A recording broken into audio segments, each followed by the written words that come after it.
Fine. So, Java గురించి చెప్పాలి అనంటే, ముందు అసలు జావా అంటే ఏంటో మనకు తెలియాలి గదా! సో, జావా అనేది ఒక ప్రోగ్రామింగ్ లాంగ్వేజ్. ప్రోగ్రామ్ అంటే ఏంటి? అంటే మనం ఏదైనా ఒక సెట్ ఆఫ్ ఇన్‌స్ట్రక్షన్స్ దానికిస్తే, అది దాన్ని బట్టి లైక్ ఏదో ప్రాసెస్ చేసుకొని మనకొక అవుట్‌పుట్ ఇవ్వాలి. ఇప్పుడు ఫర్ ఎగ్జాంపుల్ కాలిక్యులేటర్‌లో 2+2 అని ఇస్తే కాలిక్యులేటర్ మనకి 4 అని ఇస్తది. సో, అక్కడ ఏం చేస్తుంది కాలిక్యులేటర్ మనం ఇచ్చిన ఇన్‌పుట్స్‌ని తీసుకొని, మనం చెప్పిన యాక్షన్ లైక్ అడిషన్‌ని చేసి మనకు అవుట్‌పుట్‌ని ఇస్తుంది కదా! ఇప్పుడు అలానే మనకి పెద్ద పెద్ద అప్లికేషన్స్ లైక్ ఇప్పుడు ఫర్ ఎగ్జాంపుల్ ఏటీఎంకెళ్లారు. ఏటీఎంకెళ్ళి మీరు కార్డ్ పెట్టారు. కార్డ్ పెట్టగానే ఏమవుతుంది? కొన్ని ఆప్షన్స్ ఇస్తది మిషన్ అక్కడ. ఆ! ఇస్తది. కానీ అదంతా ఇవ్వాలంటే ముందు మనల్ని ఆథెంటికేట్ చేసుకున్నాం. ఏమిస్తది ఆ డీటెయిల్స్‌లో మన పేరు, మన ఎక్కడ మన బ్యాంక్ అకౌంట్ ఏది, అయి కదా ఆ డీటెయిల్స్ ఇచ్చేది. సో, ముందు ఆ డీటెయిల్స్ రావాలంటే మన కార్డ్ పట్టగానే ఆ కార్డ్ ఎవరిది అనేది వెళ్లి వెతుక్కుంటుంది కదా ఓ చోట. సో, మనకి కొంచెం టర్మినాలజీ రావాలి. బేసిక్స్ రాసుకుందాం. హ్మ్.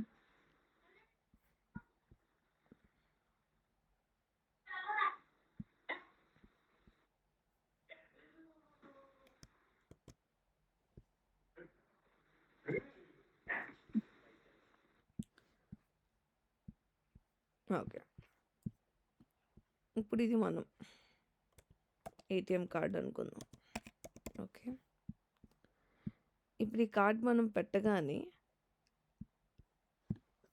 మనం ఎవరు అనేది దానికి తెలియాలి కదా! సో, అప్పుడు అదేం చేస్తది? మనం ఎవరో ఐడెంటిఫై చేయడం కోసం మన డీటెయిల్స్‌ని చెక్ చేస్తది. ఈ కార్డ్ నంబర్ ఎవరి పేరుతో ఉంది అని. అది ఎక్కడ చెక్ చేస్తుంది? ఇప్పుడు ఏదో ఒక ప్లేస్‌లో స్టోర్ అయ్యి ఉండాలిగా! మనం వెళ్లి చూడాలంటే అది ఎక్కడో మన ఫోన్‌లో మీరు ఫోటో సేవ్ చేశారనుకోండి ఏమైద్ది? స్టోర్ అయిద్ది కదా! మన మెమరీలో స్టోర్ అయిద్ది కదా! ఫోన్‌లో ఉన్న అవును. మెమరీలో. కానీ ఇప్పుడు అది ఫోన్ అయి కాదు. అది మీరు ఎక్కడ ఏటీఎం కార్డ్‌లో పెట్టినా కూడా మీకది రావాలి కదా డేటా. అవును. సో, దానికోసం ఏం చేస్తారంటే మనకు చాలా సర్వర్స్ ఉంటాయి. ఓ డేటాబేస్ అని అంటారు. సో, డేటాబేస్ అంటే meaning the place where data is being stored. మన ఇన్ఫర్మేషన్ అంతా ఎక్కడ స్టోర్ అవుతుంది అనేది డేటాబేస్. ఓకే. సో, ఇప్పుడు ఈ డేటాబేస్‌లో నుండి ఏ డేటా తీసుకురావాలి అనే దానికి లాజిక్ కావాలి కదా మనకి. ఇప్పుడు ఆ డేటాబేస్‌లో మీ మీ పేరుంది, నా పేరుంది, అందరి పేర్లున్నాయి. కానీ ఎవరి పేరు తీసుకురావాలి అనేది ఉంది కదా! సో, ఆ ఎవరిది తీసుకురావాలి అనడానికి బ్యాక్ ఎండ్ అని అంటారనమాట. బ్యాక్ ఎండ్ అంటే లాజిక్ రాస్తారు. ఏం లాజిక్ రాస్తారు బ్యాక్ ఎండ్‌లోని? ఈ డేటాబేస్‌లో నుండి ఎవరిని తీసుకొని రావాలి? ఇక్కడ మనం కార్డ్ డీటెయిల్స్ మనం ఎంటర్ చేసి ఒకవేళ ఇప్పుడు డబ్బులు డ్రా చేయాలనుకుంటున్నాం అనుకోండి. 4000 తీద్దాం అనుకుంటున్నాం. సో, 4000 తీయాలంటే ముందు అసలు మన అకౌంట్ బ్యాలెన్స్‌లో 4000 ఉందా లేదా అని చెక్ చేసుకునిద్ది. మన దగ్గరున్న డేటాలో. 4000 ఉంటే ఇవ్వు, లేకపోతే నా డబ్బులు లేవు అకౌంట్‌లో అని చూపించాలి అని ఈ లాజిక్ ఏదైతే ఉందో దాన్ని మనం బ్యాక్ ఎండ్‌లో రాస్తాం. కానీ ఇప్పుడు ఆ లాజిక్ రాసేసిన లాజిక్ ఇప్పుడు నేను మీకు స్క్రీన్ మీద చూపించాననుకోండి మీకు అర్థం కాదు కదా! బట్ ఈ యూజర్‌కి ఈజీగా ఉండడం కోసం మనం కలర్‌ఫుల్‌గా ఇప్పుడు మన ఫేస్‌బుక్ కానీ, వాట్సాప్ కానీ ఇవన్నీ మనకేంటి ప్రోగ్రామ్ ఎలా రాస్తారో మనకు తెలీదు. జస్ట్ మన ఇన్‌స్ట్రక్షన్స్ లైక్ టైప్ చేస్తాము, క్లిక్ చేస్తాము, మన యాక్షన్స్ చేస్తాం కదా! సో, దాన్ని మనము ఫ్రంట్ ఎండ్ అంటాము. Okay. Okay. So, okay. Front end అంటే మనకు కనిపిచ్చేది. బ్యాక్ ఎండ్ అంటే ఈ ఫ్రంట్ ఎండ్ వెనకున్న లాజిక్. ఆ లాజిక్ ఎక్కడి నుండి డేటాని తెస్తుంది అంటే డేటాబేస్ నుండి. అర్థమైందా ఈ 3 మాటలు? అర్థమైంది. హ్మ్. సో, ఇప్పుడు మనము జావా అనేది ఒక బ్యాక్ ఎండ్ ప్రోగ్రామింగ్ లాంగ్వేజ్. అంటే లాజిక్ రాసే లాంగ్వేజ్. ఓకే. కానీ మనమేమి ఇప్పుడు యాస్ పార్ట్ ఆఫ్ టెస్టింగ్ మనం అప్లికేషన్‌ని తయారు చేసేయడం నేర్చుకోవట్లేదు. మనం ఈ ఫ్రంట్ ఎండ్‌ని ఆటోమేటిక్‌గా ఇప్పుడు మొన్నటి వరకు నేను టెస్ట్ కేసెస్ రాసి చెక్ జేయాలి అని అన్నప్పుడు, మీరేం చేస్తారు? మీరే ఫేస్‌బుక్ ఓపెన్ చేసి, మీరే అది లాగిన్ అవుతుందా లేదా ఎంటర్ చేసి చూస్తాం కదా! మనంతట మనము. బట్ ఇన్‌స్టెడ్ ఆఫ్ అవును. మనం ఇప్పుడది ఒక చిన్న టెస్ట్ కేస్ అనుకోండి పర్లేదు. మనం మనం రాసినట్లాగా 2 లైన్‌లు, 3 లైన్‌లు. బట్ రియల్ టైమ్ ప్రాజెక్ట్స్‌లో అవి 30 lines, 100 lines, more than 100 lines ఉంటాయి. హ్మ్. రమ్య లెఫ్ట్ అయినట్టుంది. టెస్ట్ కేసెస్ రాసేవాళ్ళం. Test cases. సో, ఇప్పుడయన్నీ రోజు మనం మాన్యుయల్‌గా పొద్దున్న లేచి, వచ్చి కూర్చొని, మనం అయన్నీ టైప్ చేసి చేయాలనుకోండి, మనం రన్ చేయాలంటే చాలా టైం పట్టేస్తది కదా! సో, అవును. ఆ టైంనంతా సేవ్ చేయడం కోసం ఏంటంటే, మనం ఆటోమేటిక్‌గా రన్ అయ్యేలాగా ఒక టూల్‌ని కనిపెట్టారు. దాని పేరే సెలీనియం. మనం నేర్చుకోవాలనుకునే టూల్. ఓకే. సో, సెలీనియం ఏ ప్రోగ్రామింగ్ లాంగ్వేజ్‌లో అయినా రాయొచ్చు. జావాలో రాయొచ్చు, సి షార్ప్‌లో రాయొచ్చు, పైథాన్‌లో రాయొచ్చు, పర్ల్‌లో రాయొచ్చు, దేనిలో అయినా రాయొచ్చు. బట్ జావాతో ఎక్కువ ఫేమస్ అది. అందుకని మనం జావా వాడుతున్నాం అనమాట. బికాజ్ ఇండియాలో ఎక్కువ జాబ్ ఓపెనింగ్స్ జావా మీద ఉంటాయి. బట్ ఇప్పుడు నా దగ్గర ఇప్పుడు యూకేలో ఎక్కువ సి షార్ప్ మీద ఉంటాయి. మళ్ళీ అమెరికాలో జావా మీద ఉంటాయి. ఇట్ డిపెండ్స్ అనమాట. సో, లాంగ్వేజ్ ఏదైనా గానీ వాడే పద్ధతి, లాజిక్ తెలియాలి మనకి. రమ్య జాయిన్ అవ్వనివ్వండి. అప్పుడు మనం ఎక్లిప్స్ గురించి మాట్లాడదాం. పోనీ కాల్ చేయమంటారా ఒకసారి? Yeah! Yeah!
Hello.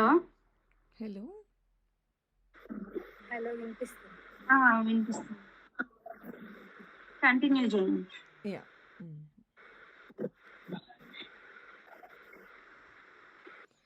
Okay. Okay. ఎక్కడి వరకు విన్నావు రమ్య?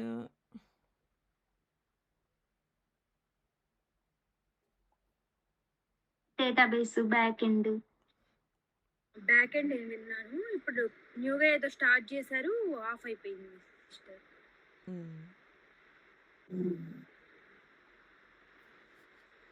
హ్మ్. Okay. Fine. So,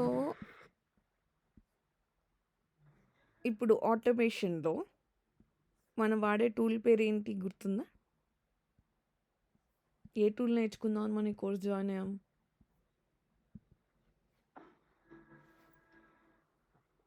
Java. Selenium. Okay. So, selenium అనే టూల్ ఏం చేస్తదంట, ఫ్రంట్ ఎండ్‌ని ఆటోమేట్ చేస్తదంట. అంటే ఎలా అంటే చూపిస్తాను చూడండి. ఒకటి రన్ చేసి చూపిస్తా. ఈ పని చేస్తున్నాయో లేదో చాలా రోజులైంది.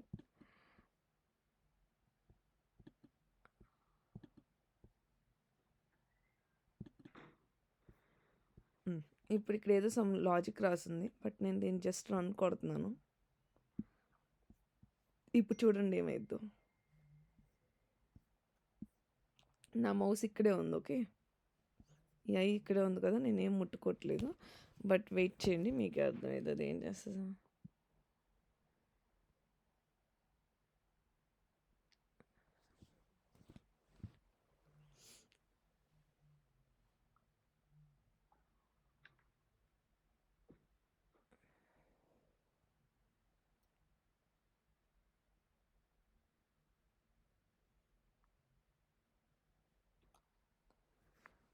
చాలా రోజులైంది కాబట్టి రన్ చేసి ఒక 2 minutes టైం పట్టిద్ది దానికి. అప్పుడు మీరు నెక్స్ట్ టైం రండి, అది ఫాస్ట్గానే రన్ అయితే. బట్ యాక్చువల్గా విండోస్లో చాలా fast when compare to Mac.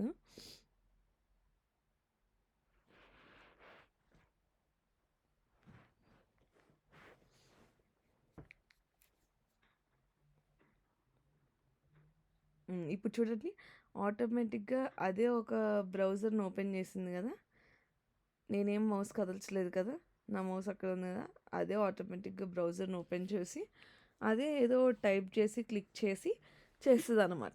మనమేమి మాన్యువల్గా చేయాల్సిన అవసరం ఉండదు. అండ్ ఈ ప్రాసెస్ మొత్తం ఇదిగోండి, ఇప్పుడు చూడండి నాకు చెక్ బాక్స్ చెక్ చేసింది కదా, ఇప్పుడు క్లోజ్ అయిపోయింది మళ్ళీ ఆటోమేటిక్గా. ఇలా మనము ఆటోమేట్ చేయడం కోసం, ఎంటైర్ అప్లికేషన్ ఆటోమేట్ చేయడం కోసం మనము సెలీనియం అనే టూల్ని వాడతాం. బికాస్ టెస్ట్ కేసెస్ రోజు మనమే మాన్యువల్గా ఓపెన్ చేసి క్లిక్ చేసి చేయాలంటే చాలా కష్టం. ఇది ఎందుకు క్లోజ్ అట్లా నేను క్లోజ్ చేస్తున్నాను, క్లోజ్కి రాయలేదు ఇక్కడ. సో దానికోసం మనం వాడే టూల్ పేరు సెలీనియం అనమాట. కానీ సెలీనియం ఎలా రాస్తారు, ఈ సెలీనియం అనేది ఏ లాంగ్వేజ్లో రాసుకోవచ్చు అంటే ఎనీ ప్రోగ్రామింగ్ లాంగ్వేజ్లో రాయొచ్చు. బట్ జావాలో ఫేమస్ కాబట్టి వీఆర్ రైటింగ్ విత్ జావా అనమాట. ఓకే, సో ఇప్పుడు జావా అనేది ఒక ప్రోగ్రామింగ్ లాంగ్వేజ్, లైక్ లాజిక్ రాసే ఒక లాంగ్వేజ్ అనమాట. మీరు చిన్నప్పుడు ఎప్పుడైనా ఫ్లో చార్ట్ గీసిన గుర్తుందా స్కూల్లో? ఉంటుంది. సో ఫ్లో చార్ట్ మీనింగ్ ఏంటి, ఎందుకు ఏం ఉపయోగం మనకు ఫ్లో చార్ట్ గీస్తే? ఒకదాని తర్వాత ఒకటి ఏది ఎలా వస్తుంది ఏంటి అనేది అర్థం అవడానికి. Yes, correct. సో ఒకదాని తర్వాత ఒకటి, stage by stage, step by step execution కదా. సో ఈ స్టెప్ బై స్టెప్ ఎగ్జిక్యూషన్లో కూడా మనకి కొన్నిసార్లు డెసిషన్ తీసుకోవాల్సి వస్తుంది, పాజిటివా నెగిటివా. నేను ఇది చూపించాను ఆల్రెడీ మీకు ఫ్లో చార్ట్ అన్న ముందు.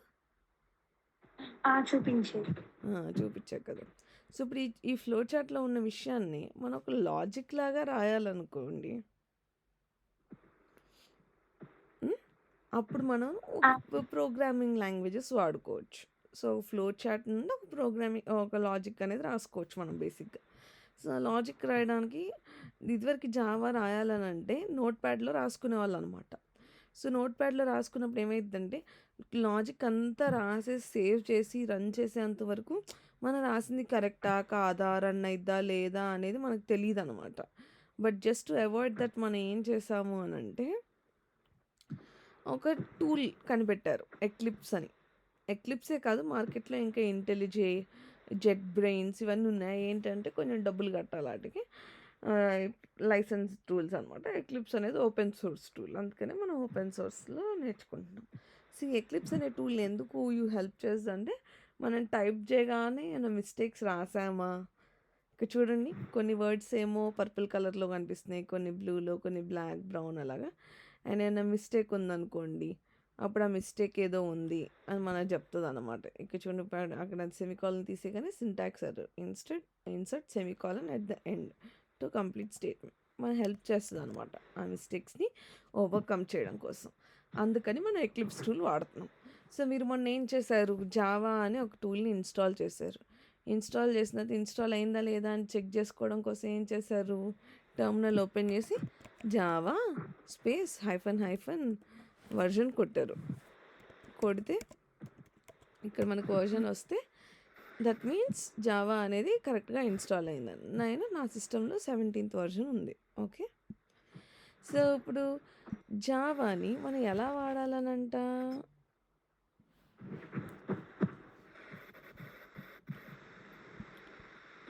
ఎలా రాయాలంట కోడ్ దానిలోని? మీరు ఎప్పుడైతే ఎక్లిప్స్ ఇన్‌స్టాల్ చేసుకున్నారో మీరు దానిలో ఆ ఫోల్డర్‌లో ఏదైతే మీరు డౌన్‌లోడ్ చేసుకున్నారో ఆ ఫోల్డర్‌లో eclipse.exe అని ఒక ఫైల్ ఉంటది. ఈ సింబల్‌తో ఉన్న ఒక ఫైల్ ఉంటది. దాన్ని రన్ చేయాలి. ఓకే. అది ఓపెన్ చేస్తే మీకు ఒక బ్లాంక్ పేజ్ ఓపెన్ అవుతది. ఇక్కడ ఏదో సమ్ వెల్కమ్ మెసేజ్‌లు అయ్యేయి ఉంటాయి. అయన్నీ వదిలేసేయండి. పైన మీరు ఎక్లిప్స్ పక్కన పైన ఫైల్ మెనూ కనిపిస్తదనమాట. సో, ఫైల్ మీద క్లిక్ చేసి న్యూ మీదెళ్ళి మనం ప్రాజెక్ట్ క్రియేట్ చేయాలి. సో, ప్రాజెక్ట్ ఎందుకు క్రియేట్ చేయాలి? ప్రాజెక్ట్ ఈజ్ నథింగ్ బట్ ఒక ఫోల్డర్ అనమాట. ఇప్పుడు మనం మన ఫోటోస్ అన్ని ఎలా ఒక ఫోల్డర్‌లో పెట్టుకుంటాము. అలానే మనం రాసుకునే కోడ్ అంతా గూడా ఒక ప్లేస్‌లో ఉండాలి కదా! సో, అందుకని మనం ఒక ప్రాజెక్ట్ క్రియేట్ చేసుకుంటున్నాం. సో, నార్మల్ ఫోటోస్‌కనుకోండి మనం ఫోల్డర్‌లో పెడితే సరిపోయిద్ది. కానీ ఇది ఒక జావా లాంగ్వేజ్ రాస్తున్నాం కదా! సో, మనకు జావా సాఫ్ట్‌వేర్ ఉన్న ప్రాజెక్ట్ కావాలి కదా! సో, అందుకే మనం జావా ప్రాజెక్ట్ క్రియేట్ చేయాలి. ఓకే. ఓకే. సో, జావా ప్రాజెక్ట్‌లో ఏమయ్యేదంటే ఓన్లీ మనం ఏమైనా డౌన్‌లోడ్ చేసుకోవాల్సొస్తే లైక్ ఇప్పుడు సెలీనియం అలాంటివి డౌన్‌లోడ్ చేసుకోవాల్సొస్తే ఏమయ్యేదంటే, మనమే వెళ్లి విడిగా డౌన్‌లోడ్ చేసుకొని దాన్ని తెచ్చి జావా ప్రాజెక్ట్‌లో యాడ్ చేయాల్సొచ్చేది. Which is time consuming because versions అనేవి మారిపోతా ఉంటాయి. సో, దాని బదులు జావాతో కలుపుకొని మనకొచ్చిన ఇంకో ప్రాజెక్ట్ పేరు మావెన్ ప్రాజెక్ట్ అనమాట. సో, మావెన్ ప్రాజెక్ట్‌లో ఏంటంటే మనం డిపెండెన్సీస్ లైక్ మనకు కావాల్సిన సాఫ్ట్‌వేర్స్ అన్నీ మనం విడిగా డౌన్‌లోడ్ చేయక్కర్లేదు. మనం జస్ట్ అక్కడ ఒక 4 లైన్స్ ఆఫ్ కోడ్ ఉంటది. దాన్ని పేస్ట్ చేస్తే అదే ఆటోమేటిక్‌గా డౌన్‌లోడ్ చేసుకునిద్దనమాట. సో, దీనిలో మనం వెర్షన్స్ అన్నీ మెయింటైన్ చేయడం ఈజీ కాబట్టి మనం మావెన్ ప్రాజెక్ట్‌ని క్రియేట్ చేస్తున్నాం. సో, మీరు file, new project, Maven project select చేసుకొని ఈ మావెన్ ఎక్స్పాండ్ చేస్తే మావెన్ ప్రాజెక్ట్ కనిపిస్తది. మావెన్ ప్రాజెక్ట్ సెలెక్ట్ చేసుకొని నెక్స్ట్ క్లిక్ చేసి మళ్ళీ నెక్స్ట్ క్లిక్ చేయండి. ఆ తర్వాత ఇక్కడ మీకు డ్రాప్ డౌన్ కనిపిస్తది. దానిలో మీరు ఇంటర్నల్‌కెళ్ళండి. దానిలో మావెన్ ఆర్కిటైప్ క్విక్ స్టార్ట్ అని ఉంటది. ఇక్కడ వెర్షన్ ఏదైనా ఉండొచ్చు. దీన్ని సెలెక్ట్ చేసుకొని నెక్స్ట్ క్లిక్ చేయండి. ఆ తర్వాత ఇక్కడే ఏదైనా ఒక నేమ్ ఇచ్చుకోవచ్చు.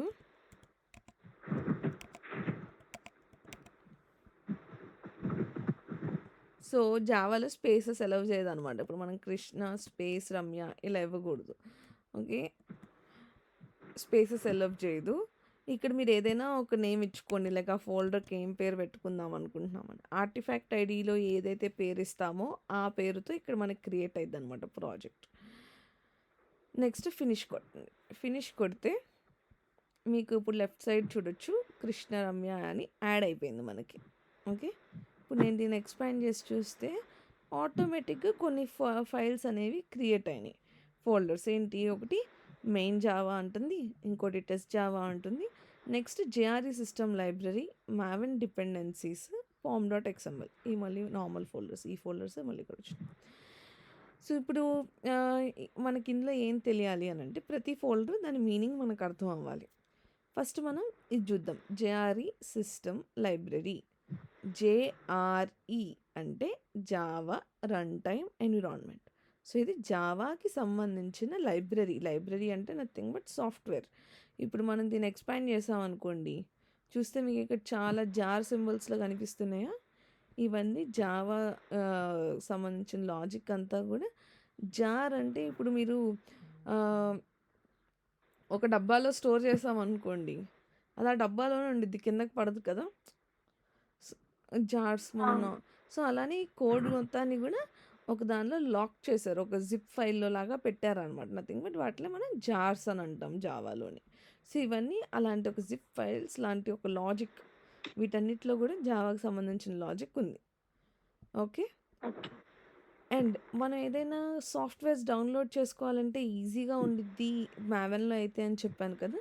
సో, అది ఎలా అంటే ఇప్పుడు మీరు ఈ పామ్ డాట్ ఎక్స్ఎంఎల్ ఫైల్ అని ఉంటదనమాట. అది ఓపెన్ చేస్తే ఇక్కడ మనకి డిపెండెన్సీస్ అని ఉంటాయి. సో, ఈ డిపెండెన్సీస్‌లో మనకి ఏ సాఫ్ట్‌వేర్ కావాలి అనేది మనం మెన్షన్ చేస్తే అదే ఆటోమేటిక్‌గా డౌన్‌లోడ్ చేసేసిద్దనమాట. ఇప్పుడు మీరు ఇక్కడ చూడండి జేయూనిట్ ఉంది గదా! అందుకని ఇక్కడ మనం మావెన్ డిపెండెన్సీస్ ఎక్స్పాండ్ చేస్తే ఇక్కడ జేయూనిట్ సాఫ్ట్‌వేర్ ఉంది. ఇప్పుడు నేను దీన్ని డిలీట్ చేసేస్తే వాళ్ళకి మనకి ఇయన్నీ అక్కర్లేదు కాబట్టి. తీసేసి నేను సేవ్ కొడతా. ఇప్పుడు చూడండి అక్కడ అది పోయింది మావెన్ డిపెండెన్సీస్. సో, డిపెండెన్సీస్‌లో మనం ఏదైనా డిపెండెన్సీ యాడ్ చేస్తే దానికి సంబంధించిన సాఫ్ట్‌వేర్ ఆటోమేటిక్‌గా డౌన్‌లోడ్ అవుతది. ఓకే. అలా డౌన్‌లోడ్ అయినయన్నీ కూడా ఇందాక మనకు కనిపించిన మావెన్ డిపెండెన్సీస్ అనే ఇలాగ జేఆర్‌ఈ సిస్టమ్ లైబ్రరీ లాగా మావెన్ డిపెండెన్సీస్ కూడా వచ్చి అందులో స్టోర్ అవుతాయన్నమాట. ఓకే. ఇక్కడ ఏవో కొన్ని ఎంప్టీ ఉన్నాయి. లైక్ ఇది ఎక్స్పాండ్ చేస్తే ఈ బ్రౌన్ కలర్‌లో ఏవో ఉన్నాయి కదా! ఫస్ట్ ప్రస్తుతానికి అయి డిలీట్ చేద్దాం. మళ్ళీ మనం క్రియేట్ చేసుకుందాం. హ్మ్. ఇక్కడి వరకు అర్థమైందా? మళ్ళీ ఏమన్నా చెప్పాలా?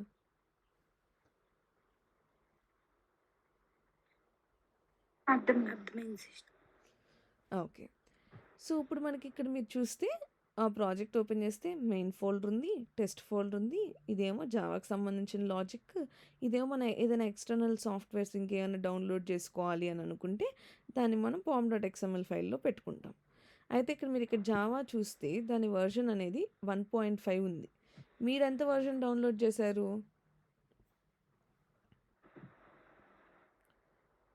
గుర్తుందా?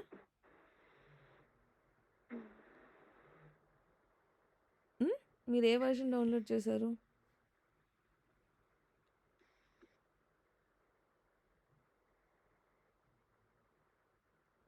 నాకు తెలిసి సమ్ 20 పైన డౌన్‌లోడ్ చేసుంటారు. ఎందుకంటే ఇప్పుడు లేటెస్ట్ వెర్షన్ సమ్ 23 అలా. 20 పైన ఆహా!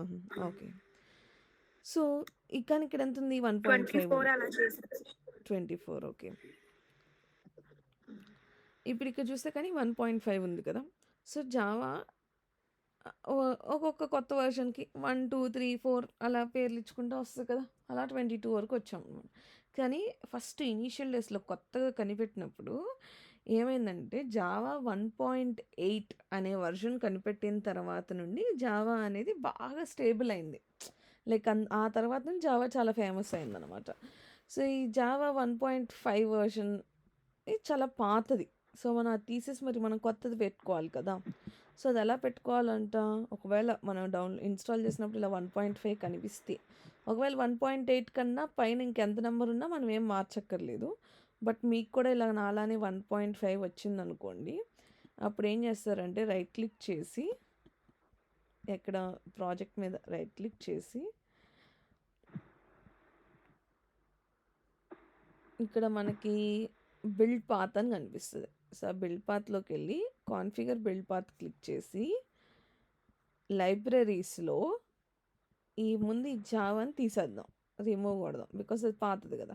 ఇప్పుడు మనం కొత్తది యాడ్ చేసుకోవాలనుకోండి. ఇక్కడ యాడ్ లైబ్రరీ అని ఉంటది. క్లిక్ చేసి జేఆర్ఈ సిస్టమ్ లైబ్రరీ అంటే Java run time environment system library. అదే కదా మనకు కావాల్సింది. అక్కడికెళ్ళి మన సిస్టమ్‌లో ఎంతుందో ఆ వెర్షన్‌ని పెట్టుకున్నాం. పెట్టుకొని అప్లై కొడదాం. సో, ఇక్కడ ఒక్క చోటే కాదు ఇంకా కంపైలర్‌లో కూడా చూడాలి. కంపైలర్ అంటే ఏంటో చెప్తాను. సో, కంపైలర్ వెర్షన్ కూడా 1.8కి మార్చుకోవాలి. ఇది ఎప్పుడు చేయాలి? మీరు ఇన్‌స్టాల్ చేసుకున్నప్పుడు ఆ తర్వాత apply and close. Yes. Install చేసుకున్న తర్వాత ఇక్కడ వెర్షన్ కనుక 1.5 కన్నా 1.8 కన్నా తక్కువ కనిపిస్తాయి. ఇంక 1.8 పైన ఎంతున్నా కూడా ఇట్స్ ఫైన్ ఒకలానే పనిచేస్తాయి. ఓకే. సో, ఇప్పుడు మనం ప్రాజెక్ట్ అయితే క్రియేట్ చేసేసుకున్నాము. మనం కానీ ఇప్పుడు లాజిక్ రాయాలి. ఏ ప్రోగ్రామింగ్ లాంగ్వేజ్ అయినా ఒక సింపుల్ హెలో వరల్డ్‌తోనే స్టార్ట్ చేస్తారు. మనం కూడా దాంతోనే స్టార్ట్ చేద్దాం. కానీ అది రాయాలంటే ముందు మనకి ఇంకొక 2 విషయాలు తెలియాలన్నమాట. ఇప్పుడు మీరు చెప్పండి మీరు మీ ఇంట్లో వంటగది సర్దుకునేటప్పుడు ఏం చేస్తారు? లైక్ రోజు వాడుకునే ఉప్పు, కారం ఇవన్నీ ఒక దగ్గర పెట్టుకుంటాం కదా! అండ్ ఆల్ బిర్యానీకి అలాంటియన్నీ ఒక చోట పెట్టుకుంటాం. పప్పులన్నీ ఒక సైడ్ పెట్టుకుంటాం. సో, అక్కడ మీరేం చేస్తున్నారు బేసిక్‌గా? దేనికది సెపరేట్ ఆర్గనైజ్ చేస్తాం. చేసుకుంటున్నాం. ఆర్గనైజ్ చేసుకుంటున్నాం కదా! హ్మ్. ఇన్ ద సిమిలర్ వే మనం ఇప్పుడు ఫోటోస్ అయినా అంతే కదా! మన సిస్టమ్‌లో ఏదైనా ఫైల్ స్టోర్ చేసుకోవాలంటే ఇప్పుడు జాబ్‌కి సంబంధించిన జాబ్ అని అలా స్టోర్ చేసుకుంటాం కదా! అలానే లాజిక్ కూడా మనం రాసే లాజిక్స్ ఇవాళ ఒకదానికి రాయొచ్చు. రేపు ఇంకో దానికి రాయొచ్చు కదా! సో, ఇక్కడ కూడా మనం ఆర్గనైజ్ చేసుకోవాలి క్రియేట్ చేసుకునేటప్పుడు. సో, ఆర్గనైజ్ చేసుకోవడానికి జావాలో ఏం వాడతామంట? వి యూజ్ ప్యాకేజెస్ అని అంటారనమాట. సో, ఒక ప్యాకేజ్‌లో మనం ఇంకా ఏమైనా క్రియేట్ చేసుకొని పెట్టుకోవచ్చు. Okay. Package is like A cupboard అనమాట. సో, ఇప్పుడు దాన్ని ఎలా క్రియేట్ చేయాలంట? ప్రాజెక్ట్ పేరు లోపల ఇలా 2 ఫోల్డర్స్ ఉన్నాయి కదా! ఈ 2 ఒక 2 రూమ్స్ అనుకోండి. సో, ఈ 2 రూమ్స్ లోపల మనం ఏదైనా ఒక రూమ్‌లో దేనిలో అయినా క్రియేట్ చేయొచ్చు. మెయిన్‌లో క్రియేట్ చేద్దాం. మెయిన్‌లో రైట్ క్లిక్ చేసి ఒక కబోర్డ్‌ని క్రియేట్ చేసుకుందాం. లైక్ ఒక ప్యాకేజ్‌ని క్రియేట్ చేసుకుందాం. రైట్ క్లిక్ చేసి న్యూ ప్యాకేజ్. సో, ప్యాకేజ్ పేరు జనరల్‌గా ఎలా ఇవ్వాలంట? అది మనకు గ్రూప్ చేసుకోవడానికి కదా హెల్ప్ చేస్తుంది.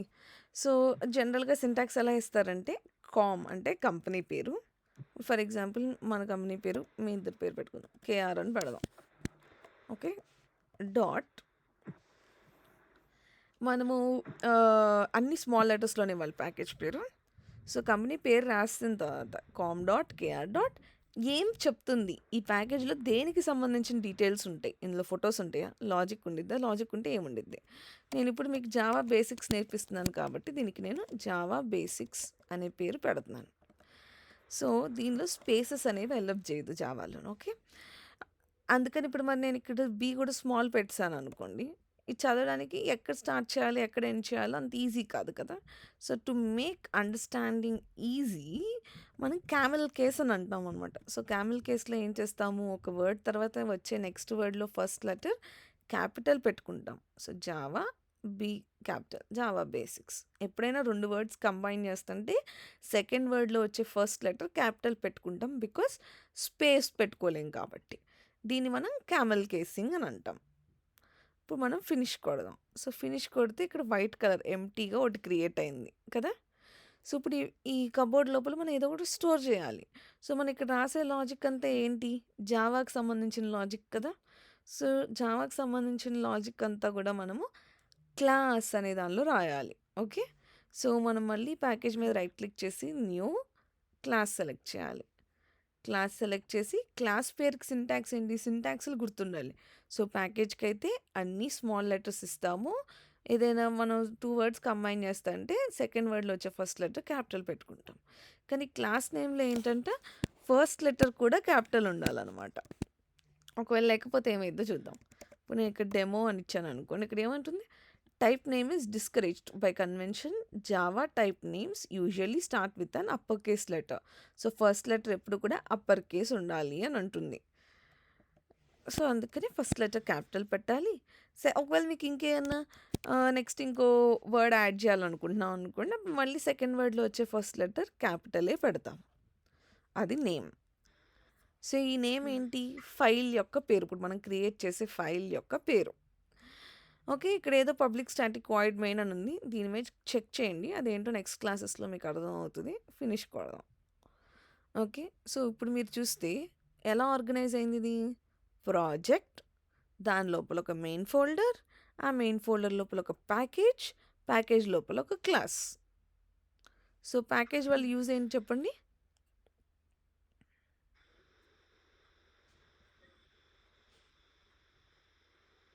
అన్నీ ఆర్గనైజ్ చేసుకోవడానికి హ్మ్. గ్రూప్ ఆఫ్ థింగ్స్ టుగెదర్ పెట్టుకోవడానికి గ్రూప్ ఆఫ్ మనం ప్యాకేజ్ క్రియేట్ చేసుకుంటాం. అండ్ క్లాస్ వచ్చేసరికి ఏంటంటే, మనం రాసే లాజిక్ ఎక్కడైతే మనం లాజిక్ రాస్తామో, ఆ ఫైల్‌ని మనం క్లాస్ ఫైల్స్ అని అంటామనమాట. ఓకే. ఇదొక క్లాస్. సో, ఇది క్లాస్ నేను ఎప్పుడైతే ఫినిష్ కొట్టానో ఆటోమేటిక్‌గా ఇక్కడ కొంచెం కోడ్ వచ్చేసింది. సో, ఇలాంటి హెల్ప్స్ చేస్తదనమాట ఎక్లిప్స్. లైక్ కొంచెం ఇనిషియల్ బేసిక్స్ మనకేమేం కావాలో అది రాసేసి ఇచ్చేస్తదనమాట. మనం మళ్ళీ మళ్ళీ ఫస్ట్ నుండి రాయకుండా. ఓకే. సో, మీరిక్కడ చూస్తే క్లాస్ పేరు ఏముంది? డెమో డే అని ఉంది. ఇక్కడ డాట్ జావా అనే ఎక్స్‌టెన్షన్ ఉంది. ఇప్పుడు మనం ఒక వర్డ్ ఫైల్ సేవ్ చేస్తున్నాం అనుకోండి. అప్పుడు మనకి డాట్ డాక్స్ వస్తది. అదే మీరు ఇమేజెస్ సేవ్ చేస్తుంటే డాట్ జేపీజీ వస్తది కదా! అలానే జావా ఫైల్స్ స్టోర్ చేయడానికి మనం డాట్ జావా ఫైల్ లాగా స్టోర్ చేయాలి. ఇది ఎక్లిప్స్ కాబట్టి ఆటోమేటిక్‌గా అదే డాట్ జావా ఏసేసుకుంది వెనక. మీరు ఫోటోస్ డౌన్లోడ్ చేసుకున్నా కూడా అంతే కదా! ఇప్పుడు చూడండి ఇక్కడ డాట్ జేపీజీ అని వచ్చేసింది. అదే డాక్యుమెంట్‌కి అనుకోండి డాట్ డాక్స్. అదే పీడీఎఫ్‌కి అయితే డాట్ పీడీఎఫ్, జిప్‌కి అయితే డాట్ జిప్. అవన్నీ ఎక్స్‌టెన్షన్స్ అనమాట. ఓకే. సో, ఇప్పుడు మనం క్రియేట్ చేయగానే ఇక్కడ మనకు ఒకటి క్రియేట్ అయిపోయింది కదా! ఇప్పుడు ఇది చూద్దాము. సో, ఫస్ట్ లైన్‌లో ప్యాకేజ్ పేరుంది. ఓకే. సో, మన ఈ క్లాస్ అనేది ఏ ప్యాకేజ్‌లో ఉంది? ఈ డెమో డే అనేది com.kr.java basics అనే ప్యాకేజ్‌లో ఉంది. సో, ఎందుకు ఫస్ట్ అది ఇచ్చారు అని అంటే, ఇప్పుడు రేపు ఇంకెవరైనా సరే డెమో డే అనే క్లాసే వేరే ప్యాకేజ్‌లో క్రియేట్ చేశారనుకోండి. ఇంకో ఫర్ ఎగ్జాంపుల్ ఒక ఫోల్డర్‌లో ఎన్ని ప్యాకేజెస్ అయినా ఉండొచ్చు కదా! సో, ఇప్పుడు ఇంకో ప్యాకేజ్ క్రియేట్ చేద్దాం. సంథింగ్ ఏదో పేరు ఇచ్చాను. దీనిలో కూడా సేమ్ అలానే డెమో డే అనేది ఇచ్చి ఫినిష్ కొడదాం. సో, ఇప్పుడు చూస్తే పిఆర్‌లోనూ ఉంది. జావా బేసిక్స్ అనే ప్యాకేజ్‌లోనూ ఉంది. మరి ఏది ఎక్కడుంది అని మనకు తెలియాలంటే ఎలాగా? ఇప్పుడు మనకి మన సర్‌నేమ్ ఎందుకు? మనల్ని మనం యూనిక్‌గా ఐడెంటిఫై చేసుకోవడానికి కదా! మనం ఎవరు అని. ఇప్పుడు క్లాస్‌లో 10 మంది మోనికాలుంటే ఏ మోనిక, బి మోనిక మనకెలా తెలుస్తది? వాళ్ళ ఇంటి పేరు బట్టే కదా! ఇన్ ద సిమిలర్ వే ఇక్కడ కూడా మనకి ఈ క్లాస్ అనేది ఏ ప్యాకేజ్ ఎక్కడుంది అని తెలియాలంటే దాని ఇంటి పేరులాగా అనమాట బేసిక్‌గా ఈ ప్యాకేజ్ అనేది. సో, ప్యాకేజ్ ఇచ్చి ఆ ప్యాకేజ్ యొక్క పేరు ఇవ్వాలి ఫస్ట్. అండ్ జావాలో ఏదైనా ఒక విషయాన్ని మనం జస్ట్ చెప్తున్నాము అని అంటే దానికి సెమీకోలన్ ఉండాలి ఎండ్‌లో. Okay. So, semicolon must and should. Semicolon ఎలా అంటే ఇప్పుడు మన ఇంగ్లీష్‌లో ఫుల్ స్టాప్ ఎలాగా ఫుల్ స్టాప్ పెడితే అక్కడితో అయిపోయింది అని కదా! సో, అలాగా ఈ లైన్‌తో అయిపోయింది అని చెప్పడం కోసం we use semicolon in Java. Okay. So, package పేరు ఇక్కడ రాసాం. ఇక్కడితో అయిపోయిందని చెప్పడం కోసం ఇక్కడ సెమీకోలన్ పెట్టాం. నెక్స్ట్ కిందకొద్దాం. ఇక్కడేముంది? పబ్లిక్ క్లాస్, క్లాస్ యొక్క పేరు. సో, పబ్లిక్ ఏంటి? క్లాస్ ఏంటి? ఇవన్నీ ఇవాళే వర్రీ అవ్వద్దు. ఫ్యూచర్‌లో రోజు వెళ్ళే కొద్దీ కొంచెం కొంచెం అర్థమవుతది. సో, సింటాక్స్ మాత్రం ఎలా ఉంది? పబ్లిక్ రాసాడు, క్లాస్ రాసాడు. ఆ తర్వాత ఇక్కడ ఫైల్ పేరు ఏదైతే పెట్టామో ఆ పేరే ఇక్కడుండాలి. సో, ఈ పేరునే మనం ఏమంటాం దీన్ని? Class name. సో, క్లాస్ పక్కన వచ్చే వర్డ్‌ని మనం క్లాస్ నేమ్ అని అంటాం. ఓకే. సో, దాని లోపల కూడా ఇక్కడ ఏదో కర్లీ బ్రేసెస్ ఉన్నాయి. సో, కర్లీ బ్రేసెస్ ఎందుకు అంటే ఎక్కడ స్టార్ట్ అవుతుంది, ఎక్కడ ఎండ్ అవుతుంది అని చెప్పడానికి. సో, ఒకసారి కర్లీ బ్రేసెస్ ఓపెన్ చేస్తే దాన్ని మనం ఖచ్చితంగా క్లోజ్ అనేది చేయాలి. ఇప్పుడు గమనించండి నేను ఇక్కడ క్లిక్ చేస్తాను. అప్పుడు కింది కర్లీ బ్రేసెస్ దగ్గర ఒక బ్లాక్ లాగా వస్తది. ఇక్కడ చూడండి ఇలా వచ్చిందా? అంటే ఈ కర్లీ బ్రేసెస్ ఇక్కడ స్టార్ట్ అయ్యి ఇక్కడ ఎండ్ అయింది అని మీనింగ్. సో, మనం రాసే లాజిక్ అంతా కూడా ఎక్కడుండాలంటే జావాలో క్లాస్ లోపల ఉండాలి. అంటే ఈ బ్రేసెస్ నుండి ఈ బ్రేసెస్ మధ్యన, ఈ రెండిటి మధ్యన ఉండాలి మనం రాసే లాజిక్. అందులో కూడా ఇక్కడెక్కడో పబ్లిక్ స్టాటిక్ వాయిడ్ మెయిన్ అని ఉంది. దాని లోపల అంటే దీని మధ్యలో ఈ బ్రేసెస్ స్టార్టింగ్ టు దీని మధ్యలో రాయాలి అని అంటున్నారు. సరే. ప్రస్తుతానికి మనం ఈ వర్డ్స్ ఏంటి అవి నెక్స్ట్ క్లాసెస్‌లో చూద్దాం. బట్ సింపుల్ హెలో వరల్డ్ ఎలా రాయాలో చూద్దాం. ఇక్కడ 2 ఫ్రంట్ స్లాషెస్ పెట్టాం కదా! 2 ఫ్రంట్ స్లాషెస్ ఉండి ఇక్కడ ఏదో ఆటోమేటిక్‌గా ఇక్కడ ఏదో మెసేజ్ వచ్చింది కదా! సో, 2 ఫ్రంట్ స్లాషెస్ అంటే ఏంటంటే జావాలో we call it as comment అనమాట. సో, కమెంట్ చేసింది అని అంటే దానివల్ల మీనింగ్ లైక్ అదేమి మనం రాసే లాజిక్ కాదు. అది జస్ట్ ఒక సెంటెన్సే. అది జస్ట్ ఇంగ్లీషే. కానీ దాన్నేం మనం లాజిక్‌గా కన్సిడర్ చేయట్లేదు అని చెప్పడం కోసం అనమాట. సో, అది మనకు అక్కర్లేదు ప్రస్తుతానికి అది తీసేస్తున్నాను. సో, మనం ఏదైనా ఒకటి ప్రింట్ చేద్దాం అనుకుంటున్నాం. ప్రింట్ అంటే ఎలాగా? ప్రింటర్‌లో కాదు. జస్ట్ అవుట్‌పుట్‌లో ఇక్కడ మనకు కనిపించేలాగా. ఏదైనా మనం ప్రింట్ చేయాలి అంటే మనం ఇవ్వాల్సిన కమాండ్ ఏంటి అంటే జావాలో ఎస్ క్యాపిటల్ సిస్టమ్ అని రాసి dot out dot print L N అని రాసి రౌండ్ బ్రాకెట్స్ లోపల మీరు ఏదైనా ఒక డబుల్ కోట్స్లో మెసేజ్ ఇవ్వచ్చు అనమాట. ఇప్పుడు నేను ఇక్కడ హలో రమ్య అండ్ కృష్ణ అని ఇచ్చి, సో ఇక్కడ నేను ఇక్కడితో అయిపోయింది, నేను ఇవ్వాల్సింది ఈ కమాండ్ అయిపోయింది అని చెప్పడం కోసం నేను ఇక్కడ మళ్ళీ సెమీకాలన్ పెట్టాను అనమాట. సో స్టార్టింగ్ అండ్ ఎండింగ్ రెండూ చెప్పాలి అని అంటేనేమో బ్లాక్స్ కర్లీ బ్రేసెస్ వాడతాము. ఆ లైన్తో అయిపోతుంది అనుకున్నప్పుడు మనము సెమీకాలన్ పెడతాము. ఓకే, సో క్లాస్ ఇక్కడ ఎక్కడో స్టార్ట్ అయింది బట్ తర్వాత ఎక్కడో ఎండ్ అయింది, ఈ లైన్లోనే ఎండ్ అవ్వదు, సో మనం బ్లాక్ పెట్టుకుంటాము. అదే మనము దీనిలో పెట్టాలనుకో ఆ లైన్లోనే, అప్పుడు మనము సెమీకాలన్ వాడతాం అనమాట. ఓకే, సో ఇప్పుడు ఇది రాసాను, ఏం చేసేయాలి, సేవ్ చేయాలి. కమాండ్ ఎస్ కంట్రోల్ ఎస్ మీరు వాడే ఓఎస్ బట్టి దాన్ని సేవ్ చేసి, లేకపోతే ఫైల్లోకి వెళ్ళి పైన మనకి ఇక్కడ సేవ్ అని ఉంటుంది, సేవ్ చేసి అప్పుడు మనము రన్ చేయాలన్నమాట. రన్ ఎలా చేస్తామంటే ఇక్కడ పైన ఇలా ఒక ప్లే బటన్ కనిపిస్తుంది కదా, ఇప్పుడు నేను ఇక్కడ ఇది క్లిక్ చేశాను అనుకోండి, రన్ అయింది. రన్ అయినప్పుడు ఇక్కడ కింద కన్సోల్లో మీరు చూడొచ్చు ఏమని ప్రింట్ అయింది, హలో రమ్య అండ్ కృష్ణ అని ప్రింట్ అయింది.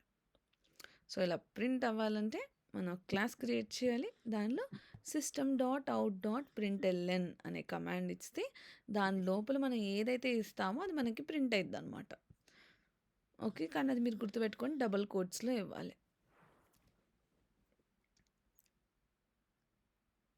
అర్థమైంది ఇక్కడి వరకు? అర్థమైంది సిస్టర్. నిజంగా అర్థమైన మళ్ళీ ఇంకొకసారి క్లాస్ వింటాము. వింటే అప్పుడు చేస్తా అర్థమైంది. ఉంటే వస్తుంది. నేను ఇక్కడతో ఆపుతాను. ఓకే, బికాజ్ నేను ఇంకా